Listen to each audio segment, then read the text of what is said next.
Hey, good afternoon, fam. Good afternoon. Listen, this topics today, right, is in reference to a video I did the other day, right, and I proposed a question to my African people, right, in reference to um, what's the beef with life insurance?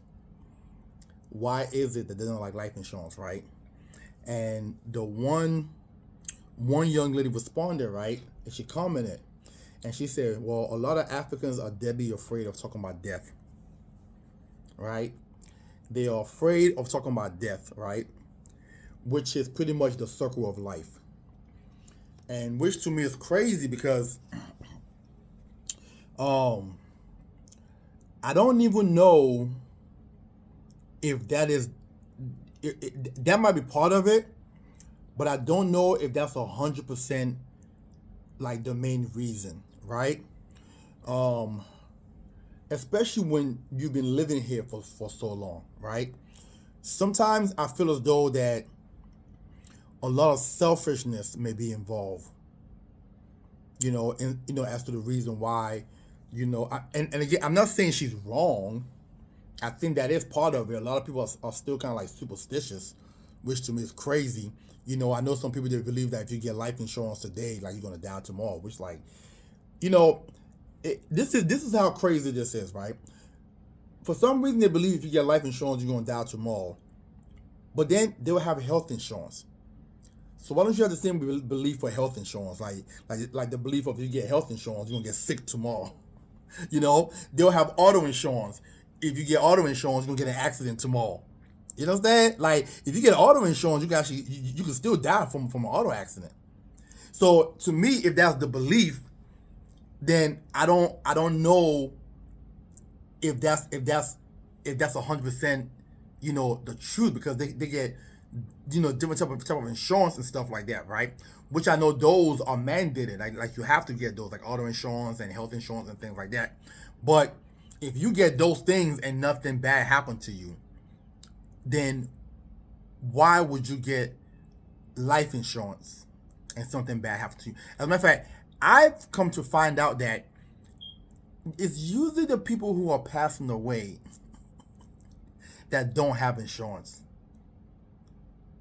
That's what, if I had to look at the amount of phone calls that I've received over the years in reference to people trying to find out if their parents have insurance, if they ever did their policy, or somebody falls sick and say, hey, can I now get life insurance because I got, because they got cancer or they just had like a heart attack or something like that.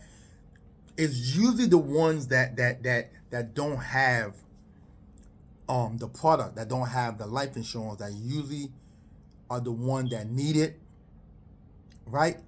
So I think a lot of it might be selfishness, to be honest with you. You know what I'm saying? Like you don't think enough of your family or your children, okay, to make sure that when you're no longer here, okay, that you can leave them something. You understand? The Bible states that a good man should leave an inheritance for their children, children's children.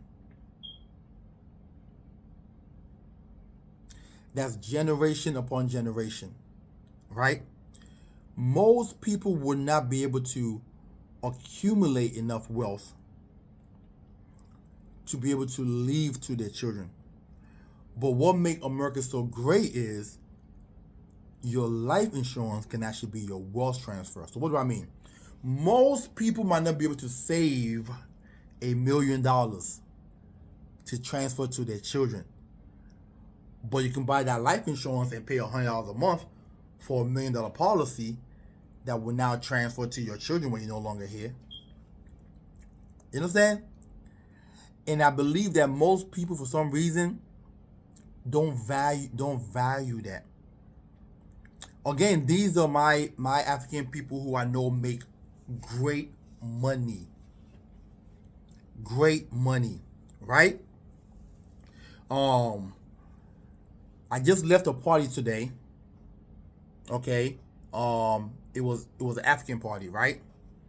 And I'm looking at all the cars that's parked outside. The Mercedes, the Lexuses, you know what I'm saying? The Beamers, right? The Infinities, all these vehicles, right? That's parked outside, right? So you know you walking into a party full of people that got money. But if I want to bet how many people in there actually have life insurance, I'm willing to bet it was less than 10% of the people in there. And I believe it was roughly about maybe 30 to 50 people that was in this at this party, right? So you have the money to buy Mercedes and Lexuses and have the fancy jewelry, all these things like that, right? The fancy outfits and stuff like that, right? But you don't want to get life insurance. So again, if somebody else, the young lady, gave me one answer, it could be they're afraid of talking about death, which is pretty much the circle of life.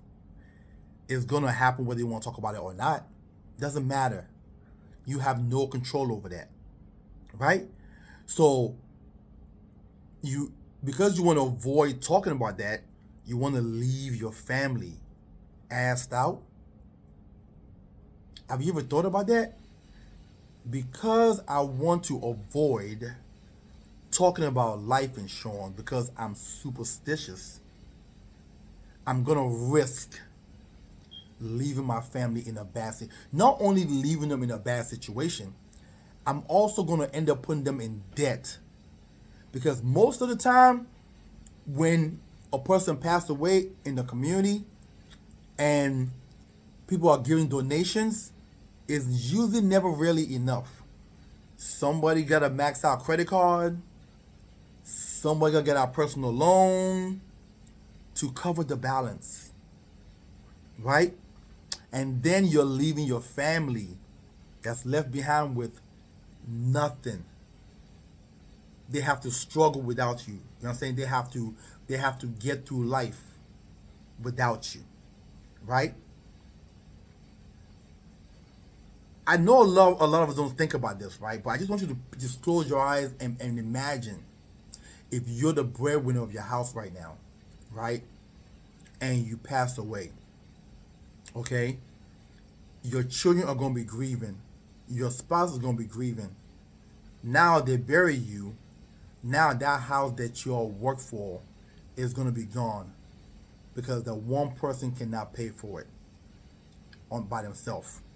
Now they got to move from that great neighborhood that you put them in to somewhere that's just not too great, right? I want you to picture that, the position that you're putting your children in, right? Now, I also want you to position, or think about, hey, but if I do have this life insurance and I pass away, my spouse can pay off the property. Now my children and my spouse can live there, no stress. They have a roof over their head forever. Now my children can go to whatever college they want to go to, because some of that money, will go towards their school fees, right? Right? Now my spouse can put investment together, for my children to start to create something for my children. Which one sounds a whole lot better?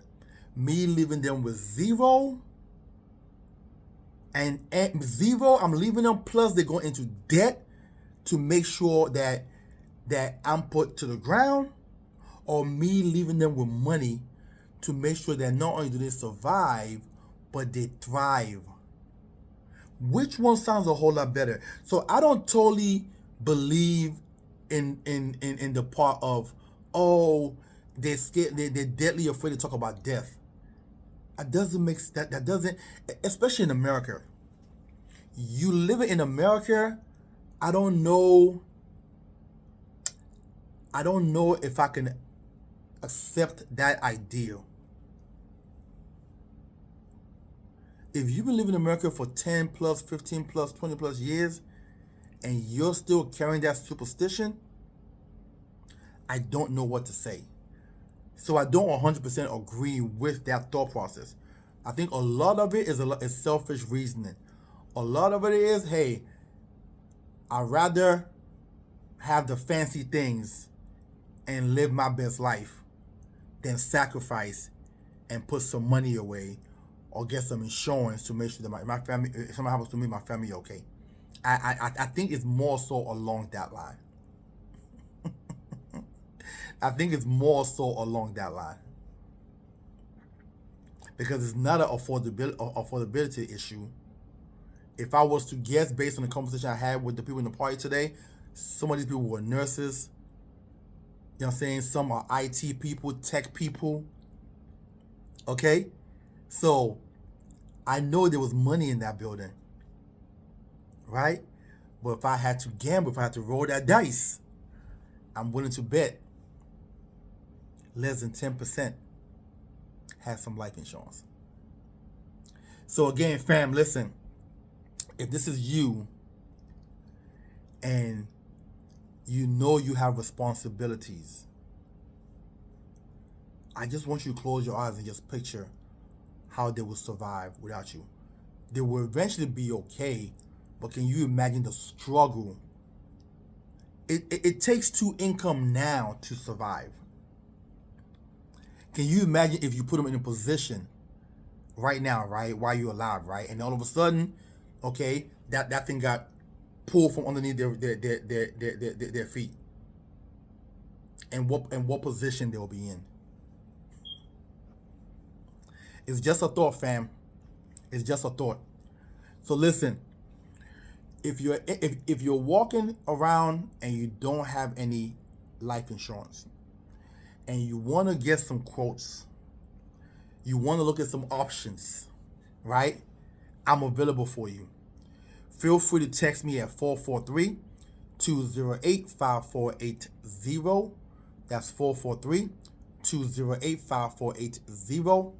Or you can go to my site, which is TitanEvolutionGroup.com. That's TitanEvolutionGroup.com. Other than that, fam, I look forward to speaking with you soon.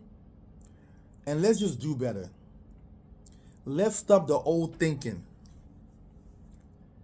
Let's stop the old thinking that's not serving us, and it's not serving our children and our children's children.